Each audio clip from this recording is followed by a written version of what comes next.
Thank you so much, guys, for coming to our first day premiering in LA.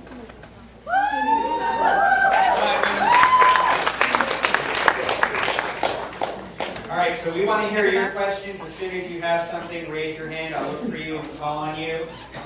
So, Andrea, I know this was a personal story for Benson. Did you know about this camp in Korea?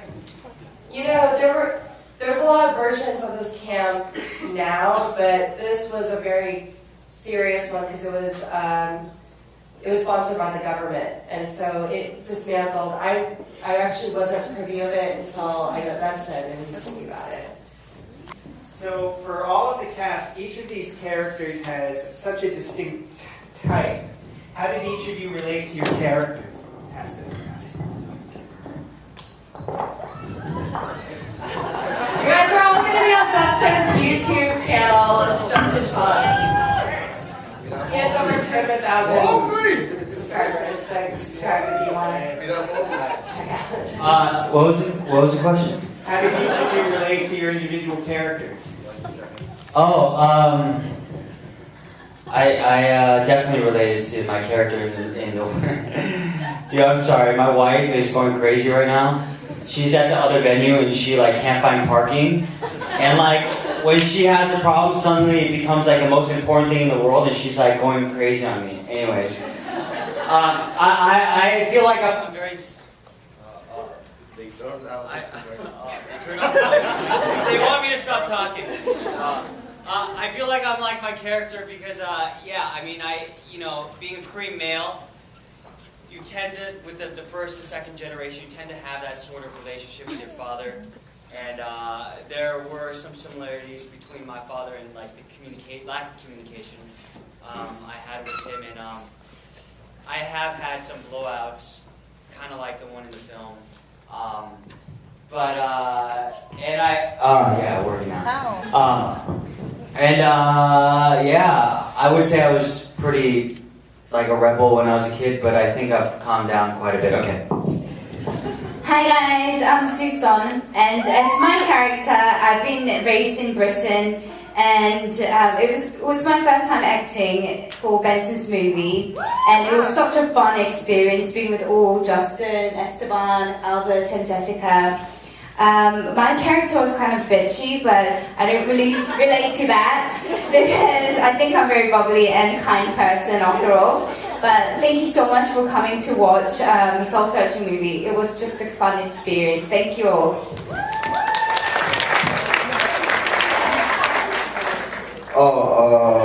I'm really similar to Sergio.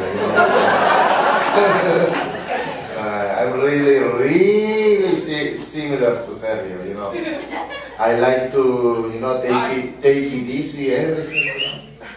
And I had to come here a little bit in a hurry, and it was bad for me, because I like to take it easy. So you guys today, take it easy and come to the after party. Hi, my name is Albert.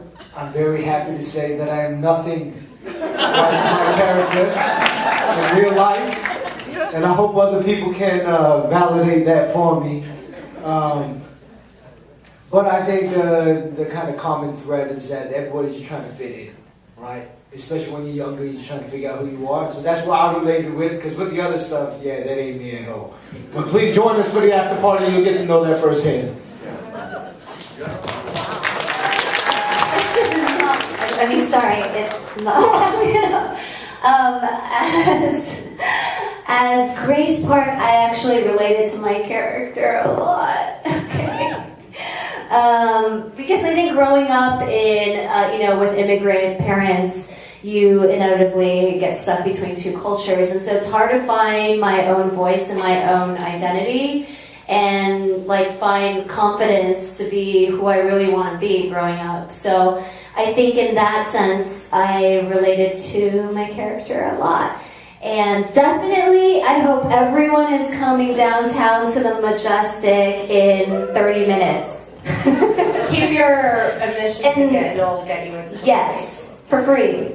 I see some other tuxes out there, so I think some people are coming in. Yeah. So, anyone have any questions for anyone of us?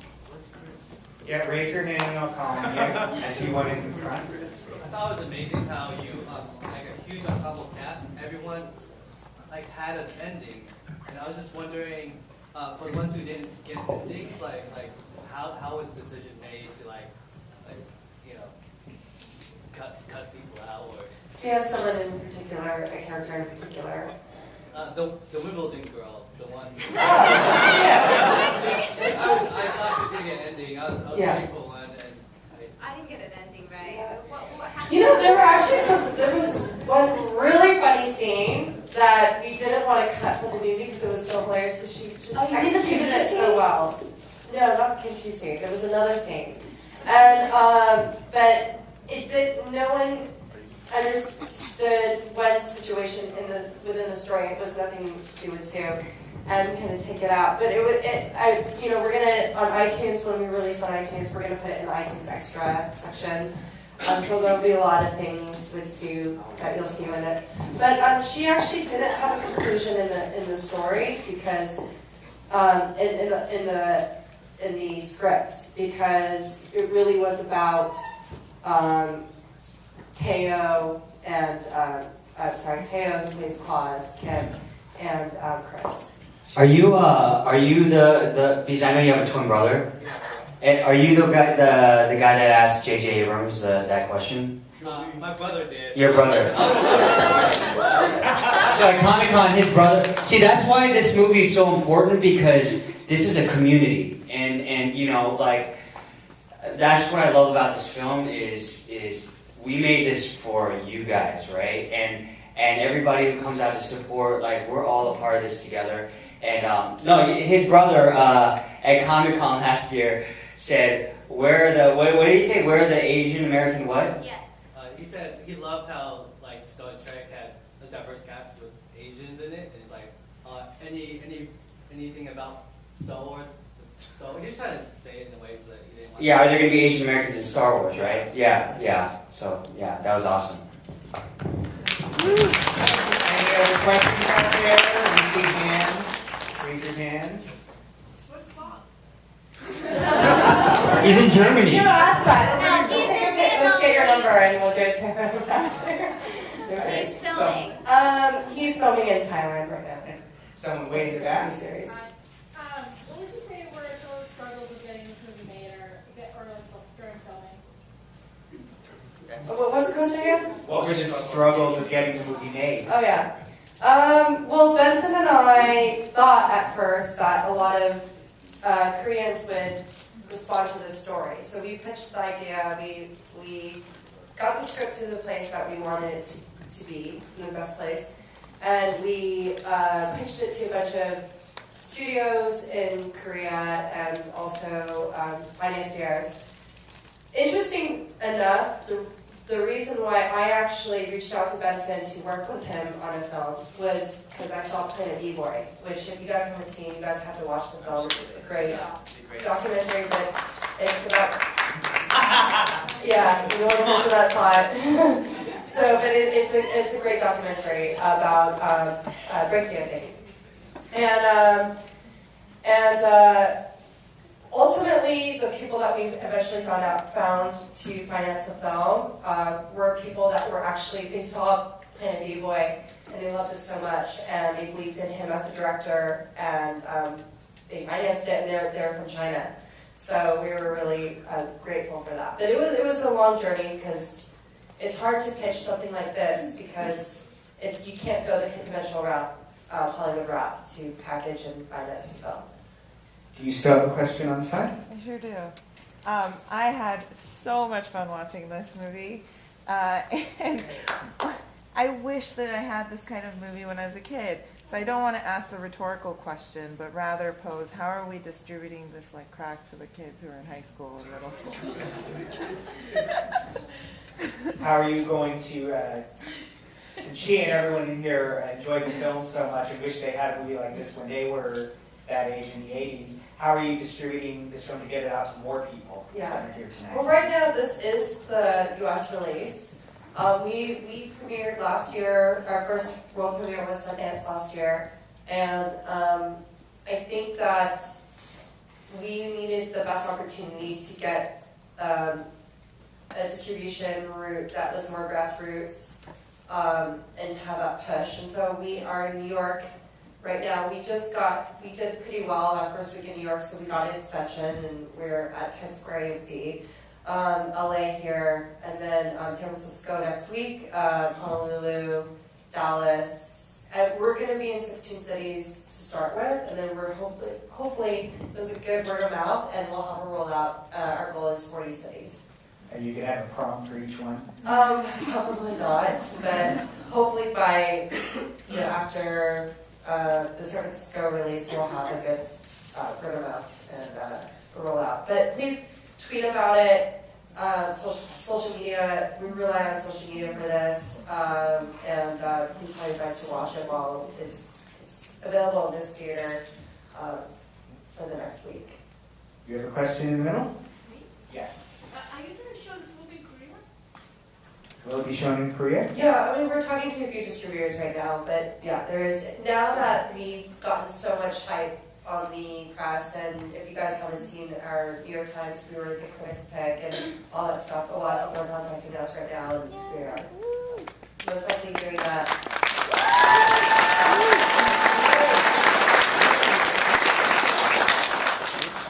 Is there a question in the middle? I see one towards the back. Did you get a good deal on the songs for King? Yes. Do you want me to elaborate on that a little more? I just thought it was great that you got the song. song. It's an interesting story because when you pitch to, we had to clear a song, the one that Jessika sang, Like a Virgin, before we shot it. It's kind of a protocol to do that before you make the film. And the way I pitched it was, it's kind of, in a way, not, I guess I played the whole Asian card because it's people don't know, right? It's an independent film, so I'm like, we're an independent film, we're shooting in Korea, it's all Asian cast, our budget was X amount of money, we really have to use the song. And it's pivotal because it's set in the 80s, can you give us, throw us a film? So they did, because in their minds they were like, oh, independent film, all Asian cast, shot in Korea, maybe I'll never see the light of day. So, from that deal alone, we got a Favorite Nations deal for every other song we got. Oh, nice. Yeah. You still have a question in the back? Yeah, right here. Yeah, so just following up on just talking about the culture, I thought that was just really important to me personally as well. Just growing up here as a second generation. I guess one scene that really stuck out to me was the follow-up after Chris meets with her mom, and actually you see Klaus calling his parents, which is like a tie-in from what he introduced in the beginning. And I'm just wondering, I guess for the cast, and I know Benson's not here, but how did the decision making for just showing different facets of culture and the difficulties that they had? I know like a lot of the times the adults were speaking in Korean too, and I didn't know how much the cast understood. I mean, not the cast, but the characters understood. So just, I'm just really curious in how that came into play in making the movie, just dealing with those additional cultural barriers.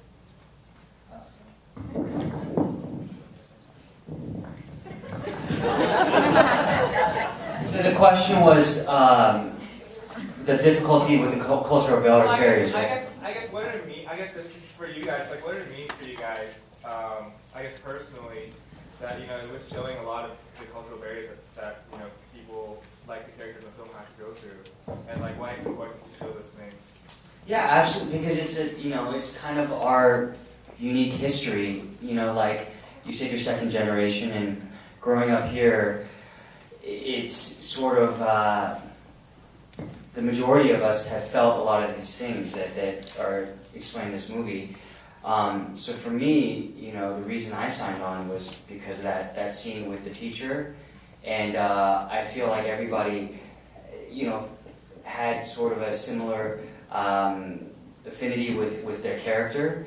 But let's mention that also Jessika, she's not Korean. She's Taiwanese American, but then even in that culture, we're all Asian, and in that way, like a lot of us share like this collective story, and I think that's what makes it so relatable, because it's not just it's the facade of this Asian story, and that's great because we get that specificity of that. But then what makes this movie even transcend that is that anyone can watch this movie and feel that they can relate to it. I think did I answer your question? Yeah. Okay. Is there still a question towards the front? You? Yes. Oh, okay. I just wanted to say thank you for making this movie. I think it was really amazing as first generation, I guess zero generation immigrant moving here. I felt a lot of that, especially with Justin Chon and with the father and everything. My question for the cast is, how have each of you kind of overcome the barrier of Asian representation in arts, and what would be your advice for someone maybe like me or my friends if they're wanting to get into the arts and it's something non-traditional, like my parents that's not a career option, and how can I even dabble in that, or I just feel like it's discouraging to see that not that many people are in it, so I feel like there's no place for me, and then on top of that I have my parents putting that pressure, and then the whole thing. No, there's a place for you, for sure. There's definitely a place for you. And I think what I would say is you just have to do it, you just go for it and believe in yourself. And it's going to be hard. Like for me, it was really scary because your parents want what's best for you, and that's what I realized as I get older. Is that all the stuff that you see in the movie, you realize it's all out of love. Like they just love you so much, and they want you to be well in life. And that's why it's so hard for them to let you go into something that they think is going to bring you hardship, because they don't want to see you there, So it's all out of love, which is so touching, but I think for us, if we can understand that that's where it's coming from, you can appreciate it and be grateful for it, but then go, look, I love you for wanting to take care of me, but I also have to do what I want to do with my life, and then just go for it. I mean, work on your craft and do what you want to do, and I think the more you create and put your own voice out there, the more you'll be surprised to find there are people who are really going to respond to it. And you have to persevere. You just have to keep going. Good luck. Did anyone else? I want to elaborate on that. Chris, the girl who played Chris, and Albert, we did actually, Benson and I did a Facebook digital online casting call because it was really important for us to see everyone audition for all the roles, because who knows, and Benson's very particular about who he wants for each character. So we did an open casting call. We had thousands of submissions. Chris, it was her first audition, and Benson goes, I think we got submitted something that from a girl in Canada that is amazing. I'm like, I know exactly who you're talking about. I know it was the girl Rosalina who played Chris. So I mean, we found actors this way because it's important. A lot of people don't have the channel to have the opportunity. We want to open that up. Do you have a question on this side? Go ahead. I just wanted to. Hi. First of all, hello. She's really talented. Oh, no. You guys are really talented. Beautiful voice. Oh, don't. She's more famous than all. Oh, no, be quiet. No, be quiet. I just want to first of all say that the movie in all aspects was just so phenomenal. And it made me laugh so hard that I feel like I'm getting some abs now. And I cried so much that my face is gone now. So, and I just think it's so successful, and it really, the message and all the scenes have really reached to the audience. And I don't know if you guys heard, but people were like sniffling and stuff like that. That was me. And the question was that if there's going to be a sequel. It was so good.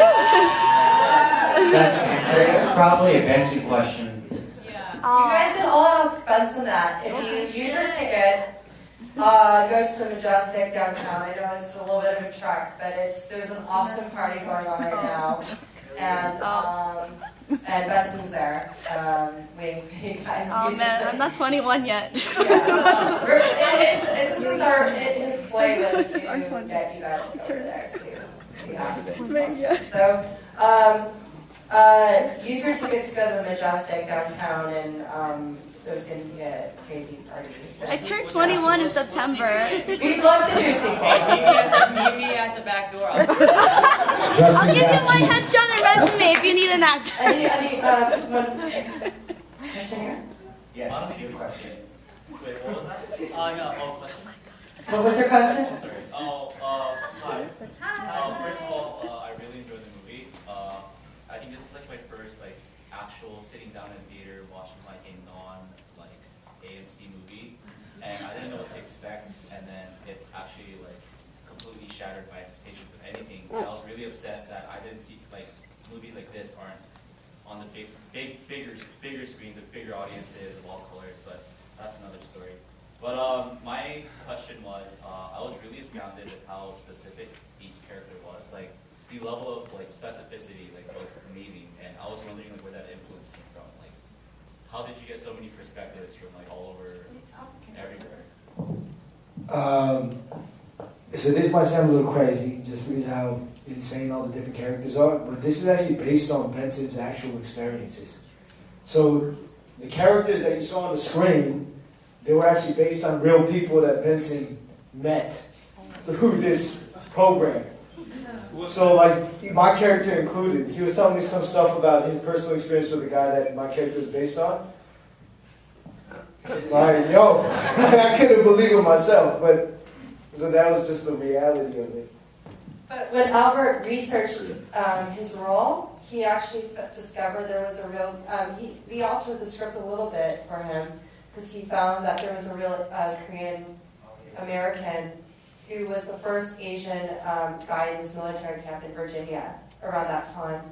And he tried to reach out to him on Facebook, and his daughter responded, I guess, but it was such a hard time in, I guess, this girl's father's life that she said that he just couldn't talk to him about it. But he was trying to research this guy's experience at that military camp. So he incorporated it in his character. But and this is just one thing, it was on a question pass, just about, and I just did want to say this, because I would really regret it if I didn't.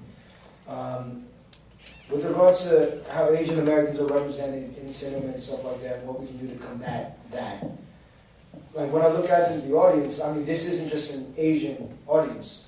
It's evident even in the demographic of itself that this story resonates with people beyond those who are just Asian. And I feel like the big thing with this movie, beyond telling a story set in the mold through, Asian American people, specifically Korean Americans, is up to us. It's like our generation to dictate and tell Hollywood and tell these people that, hey, these are real stories and we're okay with that and we want to see it. And so I feel like that's kind of a collaborative effort between not only those making these movies, but those going to watch these movies as well. Which is why it's so touching to be able to see such a diverse audience here today. Which is why I really hope you'll join us in the after party. So I just want to say that, say my piece.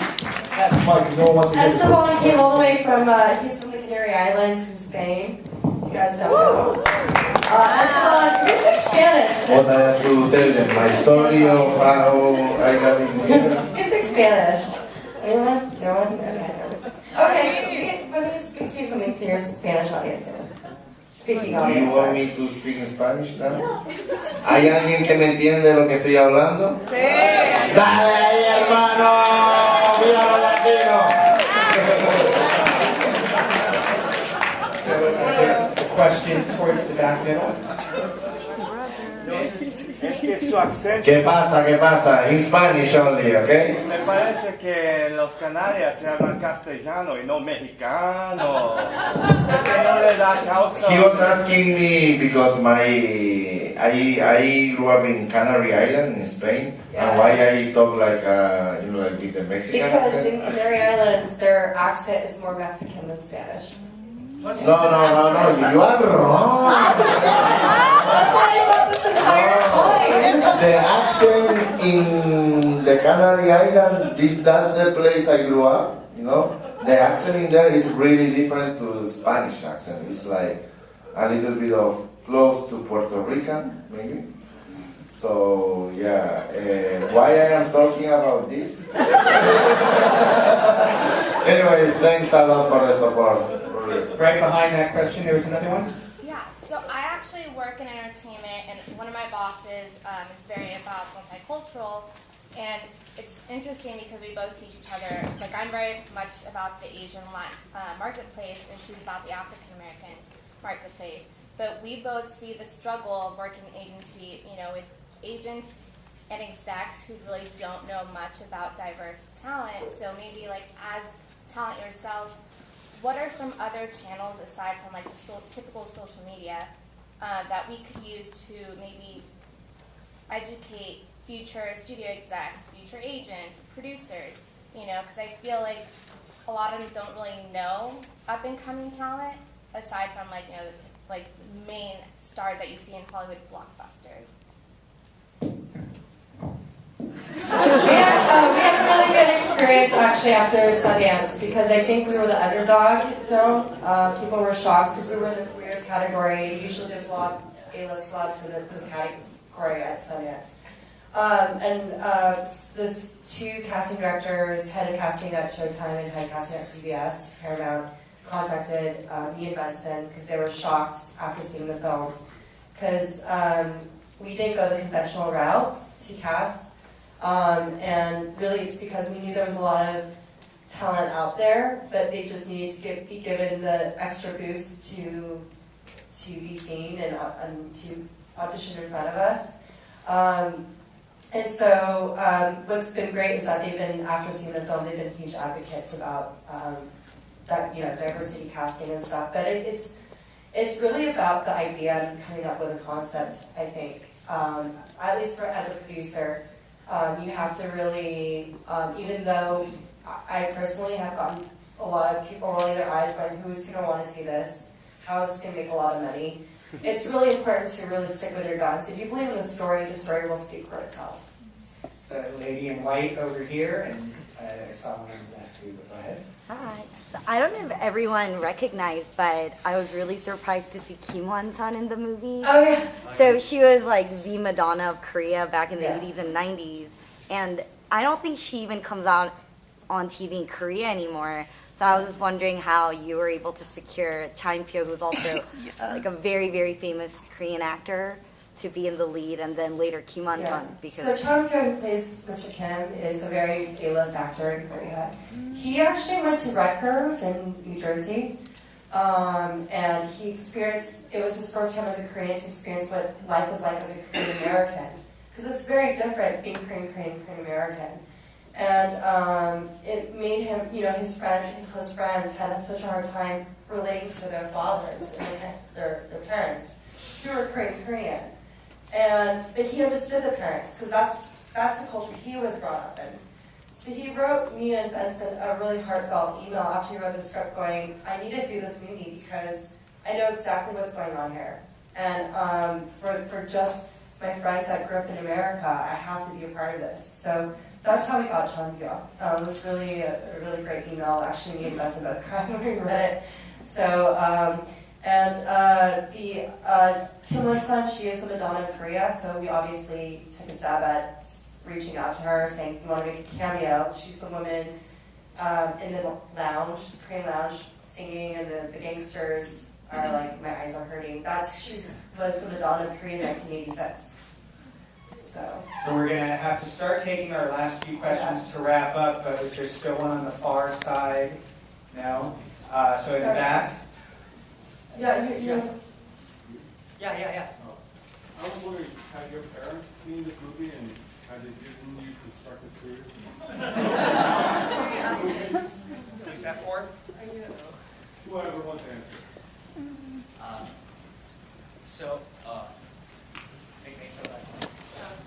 Okay, they want us Oh, to the leave. next showing's coming soon. So.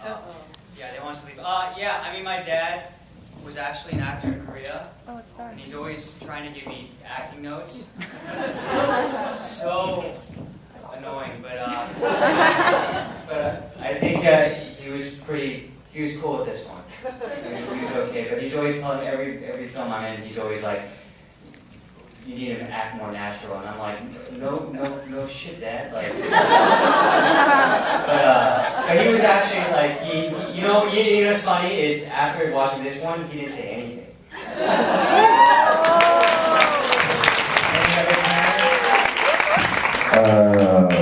You know the dress scene, when I wear the red dress. So my mother, after watching that scene, she told me, "You are a great actor." That's what she told me. Your last question. You still have a question? Thank you so much for this movie. I loved it a lot, and it's really great to see more of the movies with Asian American cast members, and even when they are in movies, it's the sidekick or the friend. It's great to see one starring everyone, and I saw you just in Drama World, and that was great. Thank you. To have something that. What can I do as an audience member who craves more Asian American movies, films, television shows? What can I do to encourage the industry to who can I support? What are if any of you have suggestions for media shows or things that I maybe not know that I could do to support the industry and get more people to see Asian American films in media? Sure. Yeah. Just share it, like even this movie, like, we're here all week, and if oh, sorry. Jessica's series on CBS Rush Hour. That's already not getting a second audience. No, but like even with this, for New York, we premiered last week, and I think we got enough viewers or people coming to the audience that they extended our engagement for one more week. So it's so grassroots, but I really don't know how else to do it, but to just share. It's like word of mouth, to like tell people that there are those movies that you like out there, and I think that's the way to vote for it. Have you guys heard of this thing that's going around starring John Cho? Like, it really takes like people who are actually skilled at what they do. That guy's a marketing guy, and he's one guy, and he's made this whole movement, But especially for something like this is already made, and it's in theaters right now. So, when something like this comes around, and it doesn't come out very often, it really takes everybody to come around this one movie and really push it, because it takes an example like this to show people that. But that's the thing is, you can support the guy who plays a tech nerd, or you can support the guy who plays a best friend in a show, but like, that's not really showing what we're capable of, right? And this is the type of movie that really showcases Asian American talent, diverse talent, not just Asian American. So this is the opportunity. And when these kind of things come along, I think it's the best opportunity for people to make a difference and speak by numbers. So that's a simple answer to a very complicated question. So tell everyone to come back here all week to see Soul Searching. Thanks for coming tonight and for your questions. Enjoy the drama and the